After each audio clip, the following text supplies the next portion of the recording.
Before we dive into the specifics and more of the deep dive of the Houston Texans, by the way, the Bears are an early 3-point underdog in this game.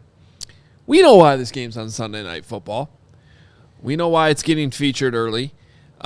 Two young, up-and-coming teams, two young and up-and-coming quarterbacks, one who has already established himself in the league and had an outstanding rookie season last year, CJ Stroud from Ohio State, took the Texans to the playoffs, and then, of course, Caleb Williams for the Chicago Bears. This is the matchup. This is what it's all about, and it's going to be an interesting comparison watching these two all season long, not just week 2. So it's interesting, at least in my mind, that this doesn't really get talked about a whole lot. The Bears made a very, very solid trade, maybe the greatest trade in franchise history, you could argue, in trading out of the one last year with Carolina, ending up with Caleb Williams and DJ Moore and Tyreek Stevenson. Congrats to Ryan Poles. However, the other side of it that, again, doesn't get talked about a whole lot, at least from my perspective, they did pass, and others' team missed on them too, namely Carolina at 1, and maybe the Bears would have made the same mistake and taken Bryce Young. That's irrelevant, though. They did pass on CJ Stroud, who threw for 4,108 yards on a Texans team that was awful, at least coming into the season. 23 touchdowns, 5 interceptions in 15 games of work. An unbelievable rookie season that if you were a logical betting man, you would say you would take the under on Caleb coming really anywhere close to surpassing CJ Stroud in year 1. So I do think these two quarterbacks we're not just going to be looking at right now or at the end of next year. We're going to be looking at this for a long time as to who was the right choice. And maybe Caleb and CJ will be neck and neck for their careers, which would mean the Bears won the trade by a zillion miles. Now, you would not have Darnell Wright.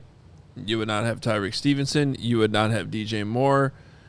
Yep. You could argue you wouldn't have Keenan Allen because the Bears picked up an extra 4th-round pick by moving back to 10, and they ended up with that extra 4th-rounder to take to draft Keenan Allen. Right. Or they wouldn't have Torrey Taylor.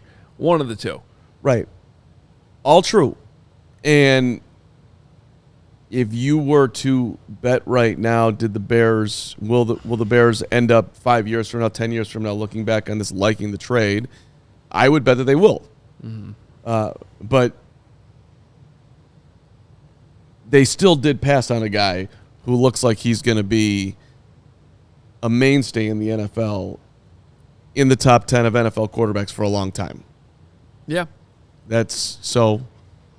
It's just I'm not trying to, cause any big time controversy. I mean, on June the 11th here, but why not? We got to do something on June 11th. Yeah, I mean, look, you might as well just come out and say it. Well, you think Ryan Poles screwed up? I did not say that. I did not say that. I just said that if Caleb isn't Caleb and CJ is CJ, then the trade was a loss. Period. Sure. I don't care how many players you got. Are you convinced that CJ is CJ? So I'm gonna give you a fair answer on that because CJ Stroud played for the Houston Texans last year. Mm-hmm. I didn't watch every Texans game. I didn't watch half the Texans game. So I can't really say that I'm fully convinced. Yeah. So I'd have to watch more to be convinced. However, I mean, you look at his numbers last year. CJ, 319 completions, 499 attempts. That's 15 games. All right. So he was averaging a little over 21 completions a game and a little over 33 attempts, basically 2 for 3. Comes out to 64% his completion percentage. 274 yards per game. And again, 23 touchdowns and only 5 interceptions. So we did some homework for you, the CHGO Bears fan.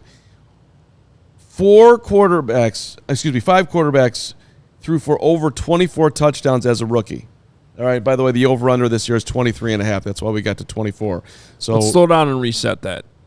The over-under on Caleb Williams touchdown passes this year is 23.5. That seems doable. However, there's this information, which Carm's about to give you, because only 4 rookies ever have gone over on that number. And CJ Stroud was not one of them because he had 23 last year. Only 5. 5 of them. 5, okay. So here are the 5. Justin Herbert is your leader in the clubhouse. He threw for 31 in his rookie season on a 7-9 Chargers team. He also did that in 15 games. His leading receiver was Keenan Allen, 992 yards, followed by Mike Williams and Hunter Henry. So he didn't have 1,000. He had one 1,000-yard receiver. We'll give Keenan the 8 yards. Second was Baker Mayfield on a 7-8-1 Browns team. He played 14 games, started 13. Browns' leading receiver was, no chance you get this unless you're looking, but maybe you do. Browns' leading receiver in Baker Mayfield's first season. Jarvis Landry, 976. So another 1,000-yard receiver, barely. But now yes. that, by the way, that name, Baker Mayfield, who's come around and now revitalized his career, and he's been on 4 different teams, is just one of those examples of, and I'm not saying they're comparable, but are you sure you're all in on CJ Stroud? Fair. Yeah. Fair. Because that does happen. Sometimes there are sophomore dips. We're going to hit some others that you could say, Are you sure you're all in? Jarvis Landry, 976. David Njoku, 639. And Antonio Callaway was the leading receiver as far as touchdown passes with 5. Next up is Russell Wilson. We're going all the way back to 2012. 26 touchdown passes for Russell on an 11-5 Seahawks team. Leading receiver 2012. Now looking at the rundown so he knows the answer. Sidney Rice. Amazing. 748 yards, followed by Golden Tate. Both had 7 touchdown catches apiece. Peyton Manning had 26 in 1998. He also led the league with 28 interceptions that year, which I put in there as the stats because I would love to see the Bears allow Caleb Williams to throw the football. It didn't hurt Peyton Manning in his Hall of Fame career that he threw 28 interceptions as a rookie. I know that would make Bears fans nauseous, but in different era, and tougher for quarterbacks back then, a lot tougher. But again, Hall of Famer, 28 interceptions, worst in the NFL as a rookie. Marshall Faulk was their leading receiver with 908. Second,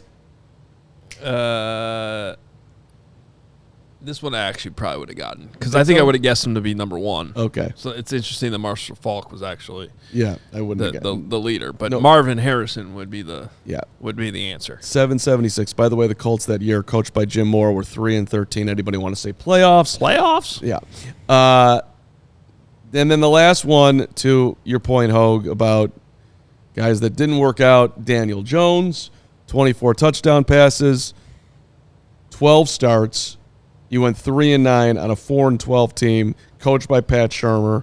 Leading receiver was, you're looking at it, Darius Slayton. 740 yards, 8 touchdowns. Golden Tate, second time on here, with a robust 676 yards and 6 touchdown catches as well. Interesting, Golden Tate twice, Seahawks and So I got to be honest, I'm a little confused with all this information. Yeah. Because I think the point is that not a lot of rookie quarterbacks actually throw for 24 touchdowns. That is the overall point. But of the 5 that have done it, it doesn't guarantee that you're going to the Hall of Fame. 3 of them are pretty damn good. One's a solid starter, and 1 is bad. Yeah. Okay. What's interesting when I look at CJ, and we brought this up a while ago when we were doing some quarterback stuff, but CJ's first 2 games, the Texans allowed him to throw the ball a ton. 44 in his first game, 47 in his second game. That's insane. The Bears are not going to do that.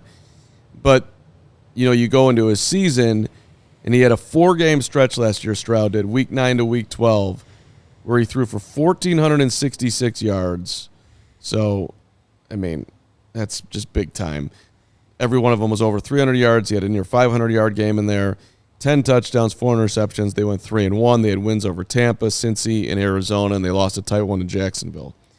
So he, in the middle of his season before he got hurt, he was cooking. So, and Scottish Bear in the comments here brings up a name that came up in our pre-show meeting too. Mac Jones had a passer rating of 92.5 with 3,800 passing yards, 22 touchdowns, and 13 interceptions in 17 games in his rookie season and made the playoffs. He says that's a better comparison. I'm not sure we're comparing him to, I guess, CJ Stroud. First of all, CJ Stroud's good. Like, but I think it is fair to at least bring up examples like that to be like, are we sure he's not going to have a dip here in his second year? Because I think that's a fair thing that maybe could potentially happen. So just something to keep in mind. I think, though, when you watch CJ Stroud, especially late in the season and in some of those bigger games that he played in, dude was clutch. And I love that he didn't throw a lot of interceptions. Right. I get that you can bring up Peyton Manning throwing 28 interceptions as a rookie. That's the exception to the rule. I don't want to see Caleb Williams throw anywhere near 20 interceptions. Oh, it would suck. It would absolutely suck. And he's not going to do that. Totally different era. I could give you a totally different research project, but if you looked at all the rookies that threw that many interceptions in their rookie season, I'm guessing all of them but Peyton Manning suck. We all silly like the mayor.